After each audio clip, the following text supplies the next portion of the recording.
tout à l'heure, on a vu la résurrection des morts.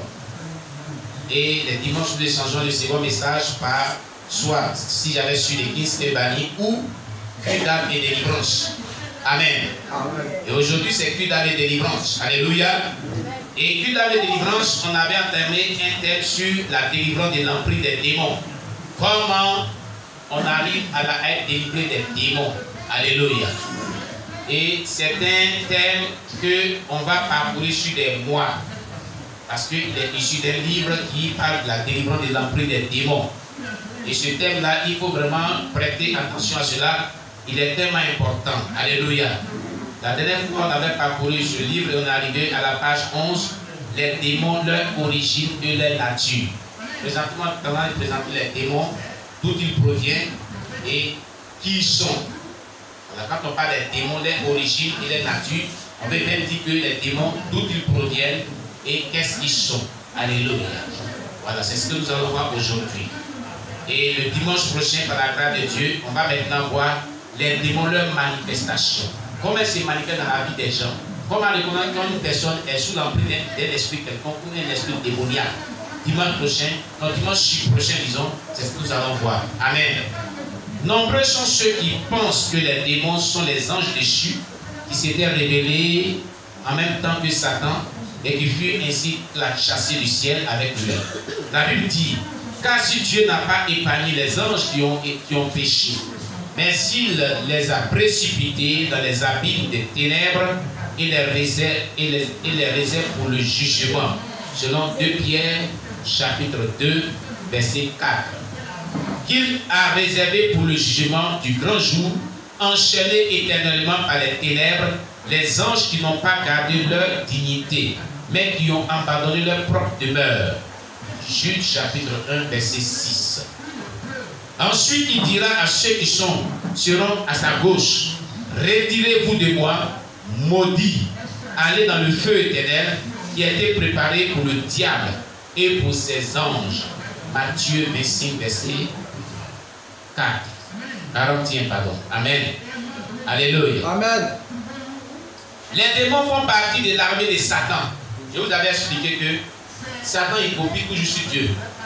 Dieu, son armée est utilisée en 2 parties.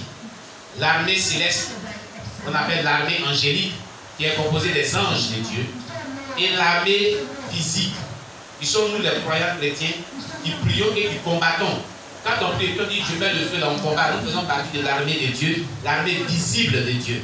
Mais il y a l'armée angélique qui est invisible de Dieu, qui sont composés des anges de Dieu, qui combattent pour les enfants de Dieu, qui nous protègent. Le diable aussi, il dit voilà, Dieu là, il fait des bonnes choses, viens copier sur lui. Son armée aussi est divisée en 2 grandes parties, l'armée démoniaque et l'armée physique. Son armée démoniaque est composée de tous les démons qui collaborent avec lui et qui collaborent avec les satanistes. Son armée physique est composée des sorciers, des satanistes, des rosicruciens, de tous ceux qui servent le Satan d'une manière ou d'une autre, humainement parlant. Voilà comment Satan travaille. Voilà comment son armée est divisée. Donc, il est dit ici, les démons font partie de l'armée de Satan.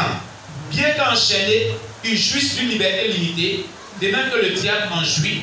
Ils ont un chef et appartiennent au royaume satanique, les démons. Ils n'ont pas de corps et sont généralement invisibles. C'est pourquoi ils cherchent un corps pour posséder.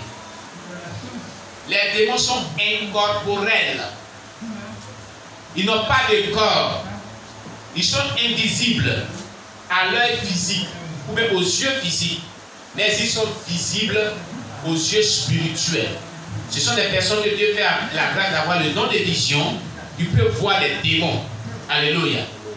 Et aussi, dans le monde satanique, les initiés à la sorcellerie ou aux satanistes voient les démons, collaborent avec eux. Amen. Mais dans le christianisme, nous les chrétiens, nous pouvons voir les démons par pure grâce, par la manifestation des dons de vision ou des songes à caractère prophétique, même visionnaire, pour nous montrer le monde des ténèbres. C'est Dieu qui fait cette grâce. Amen. Amen. Voilà. Donc, ces démons-là, Alléluia. Il préfère certains endroits et d'autres et habite ces endroits. Il existe des maisons hantées, des forêts hantées, ainsi de suite, où les démons habitent. Ils possèdent des corps. Ils rentrent dans le corps des humains. Prenez Matthieu chapitre 12. Verset 40 à 45, on va lire, vous allez voir. Vous allez voir ce que les démons font du corps de l'être humain. Comment ils appellent le corps de l'être humain? Les démons. On va comprendre comment les démons appellent le corps de l'être humain. Dans Matthieu chapitre 12, verset 40 jusqu'à 45.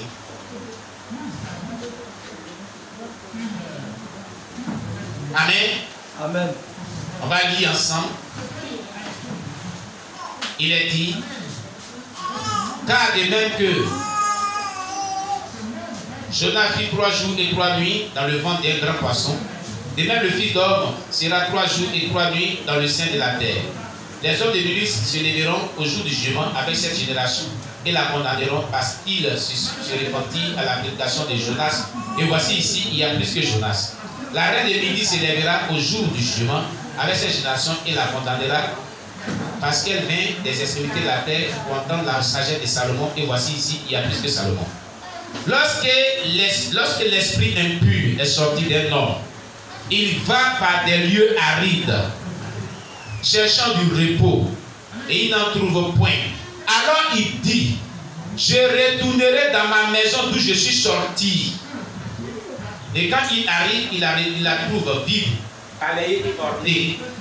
Il s'en va et il prend avec lui 7 autres esprits plus méchants que lui. Il entre dans la maison, s'y établissent, et la dernière condition de cet homme est pire que la première. Il en sera de même pour cette génération méchante. Surtout le verset 44.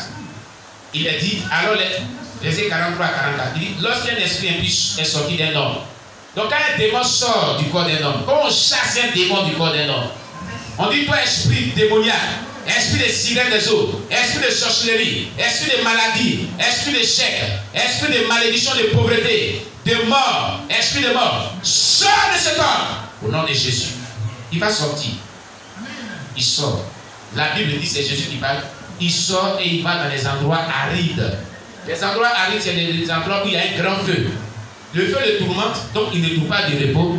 Et le démon dit, il dit au verset 44, alors il dit, je retournerai dans ma maison d'où je suis sorti. Il est sorti premièrement de qui? D'un homme. D'un homme, non?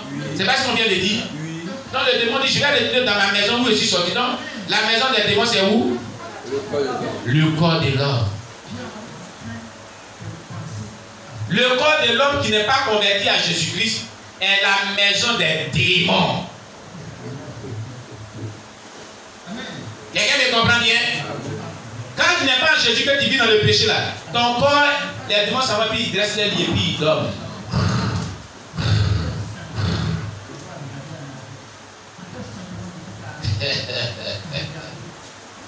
Alléluia.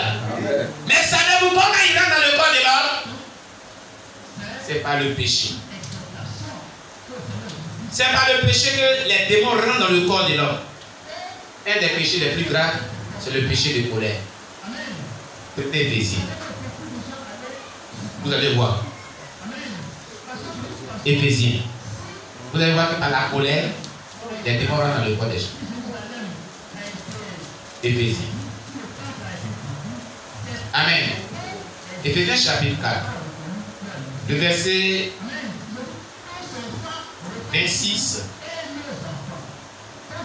à 27. Voilà ce qui est écrit. Il est dit, si vous vous mettez en colère, ne péchez point. Que le soleil ne se couche pas sur votre colère. Verset 27. Et ne donnez pas accès au diable. C'est lié, non? C'est pas lié, on dit et. Donc, quand tu mets en colère, ne pêche point. Ne laisse pas que le soleil se coucher sur ta colère. Et il ne faut pas donner accès au diable. Ça veut dire quoi? Quand on dit il y a On dit accès à toute personne étrangère. Accès interdit à toute personne étrangère. Ça veut dire quoi? Les personnes étrangères viennent dans ce bureau, n'ont pas accès, ils ne doivent pas ouvrir la porte là pour rentrer dans ce bureau. C'est pas ça? Hein? On dit, ce verset dit, quand tu te mets en colère, répands-toi maintenant. Que le soleil ne se couche pas sur ta colère. Quelqu'un va dire, mais si je me suis mis en colère, à minuit, c'est à soleil. Est-ce qu'à minuit, il y a soleil? Ah, mais Dieu dit que s'il me met en colère, moi le soleil va se coucher sur ma colère. Ah, d'accord? Mais il peut me mettre en colère la nuit, non, où il n'y a pas de soleil, non? Où est le soleil qui va se coucher? Moi, il préfère me mettre la nuit en colère. Si tu as cette pensée-là, il faut être délivré de cela au nom de Jésus. Alléluia.